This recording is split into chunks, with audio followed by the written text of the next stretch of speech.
안녕하세요. 남편과 이혼을 결심하고 현재 혼자 나와 살고 있는 30대 여성입니다. 의지할 친정이 없어서 어디다 말도 못하고 소갈이만 하다가 너무 갑갑해서 여길 다 찾아왔네요. 남편하고 처음 만나게 된 건 지인의 결혼식에서였어요. 친한 지인은 아니었지만 그렇다고 안 갈 수는 없는 결혼식이라 참석하게 되었는데 남편 말로는 거기서 저를 보고 한눈에 반했답니다. 참고로 남편은 신랑 쪽 하객이었어요. 그래서 신혼여행에 다녀온 지인 부부가 저에게 남편을 소개해 주었고, 이것도 원래는 갑자기 자기네 결혼식에 와줘서 고맙다며 감사 표시를 하겠다고 하도 나오라고 해대서 나가게 된 자리였거든요. 그런데 알고 보니 그냥 소개팅을 해주겠다 하면 제 성격에 안 나올 것 같으니까 그런 자리를 만들었던 거라고 하더라고요. 그리고 그렇게 만나게 된 남편은 처음부터 저에게 무척이나 적극적으로 다가왔고, 저도 그런 남편의 태도가 싫지는 않았어요. 그래서 못 이기는 척 저도 그런 남편에게 조금은 끌려다녔던 게 사실이고요. 하지만 그때만 하더라도 제가 남편과 결혼까지 하게 될 줄은 몰랐습니다. 솔직히 제가 남편보다 이것저것 부족한 부분이 많았거든요. 외모나 성품이야 워낙에 주관적인 것들이니 따질게 못 되지만 학벌이라던가 가정 형편이라던가 그런 건 제가 남편한테 비교할 수준이 못 되었죠. 저는 친정 부모님이 사이가 좋지 않으셨고 그래서 두 분이 일찍이 이혼을 하셨기에 이후로 친정어머니와 단둘이 살았어요. 그런데 제가 고2가 되던 해 친정어머니가 좋은 분이 생겼다며 알려오셨고 그때 저는 친정어머니를 축하드리는 마음도 있었지만 앞으로 어떻게 살아야 할지 앞날이 깜깜한 기분이었습니다. 친정어머니와 재혼하기로 하셨다는 분이 대학 등록금도 내주겠다 하셨지만 왠지 제가 그 돈을 받아 대학을 가면 제가 친정어머니의 약점이 될 수도 있겠다는 생각에 그런 신세는 지고 싶지 않았고요. 그래서 고등학교를 졸업하자마자 전 독립을 했고 이 과정에서 독립하는 데 보태라고 친정어머니한테 1,000만 원 받은 게 전부입니다. 그리고 지금도 친정어머니가 원망스럽다던가 그런 건 없어요. 친정부모님이 이혼하신 이후로 아버지란 사람은 죽었는지 살았는지 소식 한번 제대로 전한 적이 없었고 단돈 1,000원이라도 저희 모녀에게 보낸 적이 없어서 친정어머니가 고생을 정말 많이 하셨거든요. 그러니 늦게나마 찾으신 행복을 오래오래 지켜나가셨으면 하는 마음뿐이에요. 아무튼 그렇게 집에서 나와 그때부턴 닥치는 대로 아르바이트를 했어요. 지금 생각하면 정말 어린 나이였는데 오로지 돈을 모으겠다는 생각으로 또래 학생들이 하지 않는 건물 청소까지 해가며 정말이지 하루에 아르바이트 3, 4개는 기본이었어요. 빚도 한 줌 들어오지 않는 지하방에 살면서 말이죠. 그리고 그렇게 한 5년쯤 사니까 그래도 돈이 제법 모였거든요. 그래서 그 돈에 대출을 받아서 아파트를 샀어요. 왜 아파트를 샀냐고 하면 친정어머니랑 살 때는 빚이 들어오긴 했지만 늘 반지하였거든요. 그래서 언젠가부턴 해가 왕창 들어오는 집에 살고 싶단 생각을 하게 되었죠. 그리고 돈이 생겼으니 그 꿈을 이룬 거고요. 하지만 남편과 연애를 시작했을 때도 저는 여전히 아르바이트를 전전하고 있었고 그래서 대기업은 아니어도 당당히 정규직 달고 회사 다니는 남편이 제 눈엔 저보단 훨씬 잘난 사람으로 보였던 게 사실이에요. 그래서 남편이 저에게 프로포즈를 해왔을 때도 선뜻 좋다고 말하지 못했었고요. 하지만 이때도 남편이 처음 저에게 다가올 때처럼 적극적으로 밀어붙였고 저는 못 이기는 척 따라가면서 결국 부부의 영까지 맺게 되었습니다. 사실 시부모님께서는 아니나 다를까 저를 그다지 탐탁치 않아 하셨어요. 말씀하시길 남편이 장남이라 금이아오기야 키워놨더니 어디서 수준에도 안 맞는 여자를 데려왔다고요. 하지만 그래도 시까지 올리고 나니까 두 분도 어쩔 수 없다고 생각하셨는지 이후로더는 적어도 제 면전에다 대고 모욕을 주시진 않대요. 그리고 저는 어리석게도 이것만으로도 시부모님께 감사한 마음을 갖는 지경이었고요. 한편 제가 결혼한 지 1년 만에 아버님께서 지인분에게 크게 사기를 당하셨어요. 1억을 투자하면 이자로 2천을, 2억을 투자하면 이자로 5천을 준다는 누가 들어도 말도 안 되는 허무맹랑한 사업이었는데 그걸 아버님께서 철석같이 믿으시곤 어머님과 사시던 아파트까지 담보로 잡아 무려 4억을 갖다 바치셨던 거죠. 그리고 저나 남편이 이 일을 알게 된 건 두 분 사시는 아파트가 경매로 넘어간다는 통지서가 날라오면서였습니다. 시부모님께선 집이 경매로 넘어간다는 건 상상도 못하고 계셨기에 그 서류가 뭘 의미하는지 모르겠다며 남편에게 보여주셨고, 그렇게 온 집안이 난리가 났어요. 완전히 뒤집어졌죠. 그리고 결국 정말 두 분의 집이 경매로 넘어가면서 두 분이 오갈 데가 없어지셨어요. 그러자 당시 저희 부부는 제가 결혼 전 마련했던 아파트에서 살고 있었는데 남편이 시부모님을 모셔오면 안 되겠냐고 하더라고요.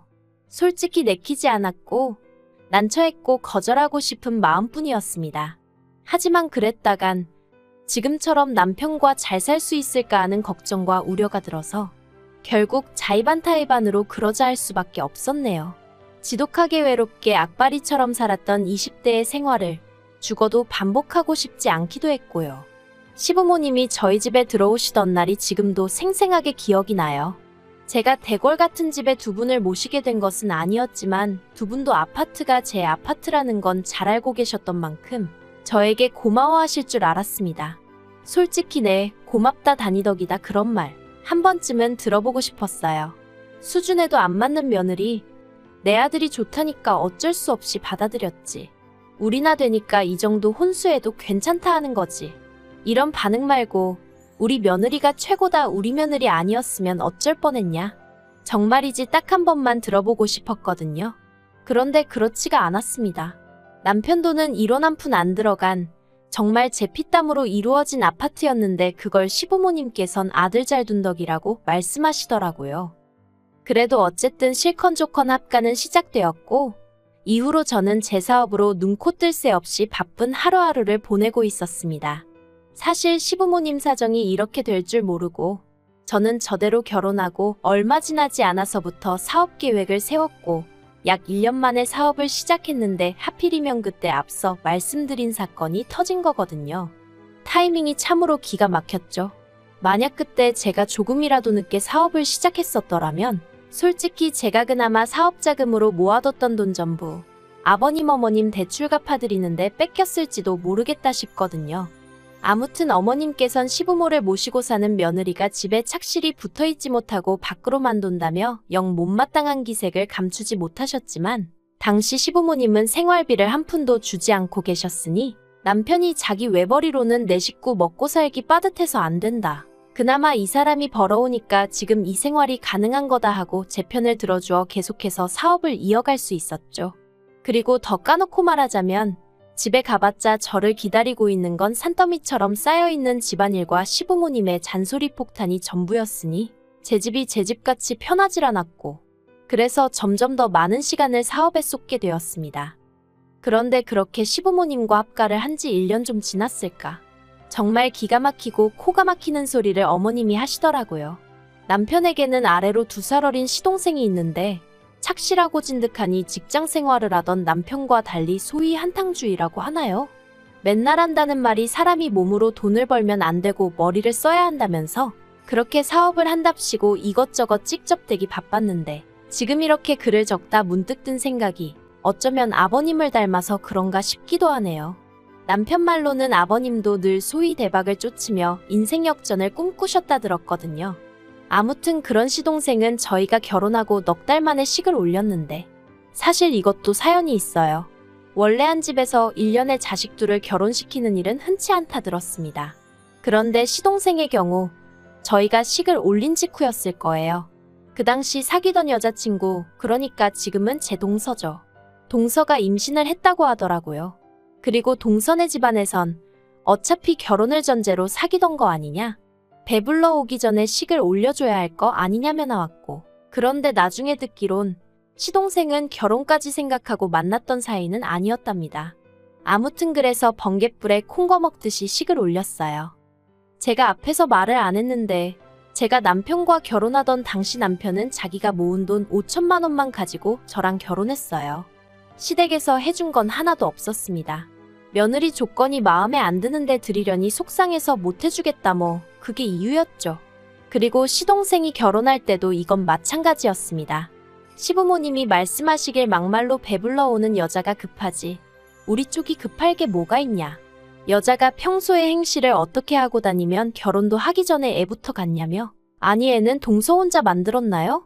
아무튼 어머님은 시동생의 결혼에 있어서 당신이 철저히 갑이라고 생각하고 계셨고, 그래서 또 당신 성에 차지 않는 며느리를 드리는 것만으로도 스트레스라며 그쪽에도 땡전 한 푼 도와주지 않으셨어요. 그런데 웃긴 건 그래도 체면치레는 해야겠다 싶으셨는지 저희더러한 1,000만 원만 해주라고 그러시는 거예요. 그리고 바보 같은 남편이 1,000만 원은 무리지만 어느 정도는 해주겠다며 500 해주대요. 이때도 솔직히 마음에 안 들었지만 별말 안 했어요. 제가 언니 오빠 동생이 없다 보니 남편 마음을 이해 못하는 거 아닌가 하고 어떻게든 제 자신에게서 이유를 찾아보려고 했죠.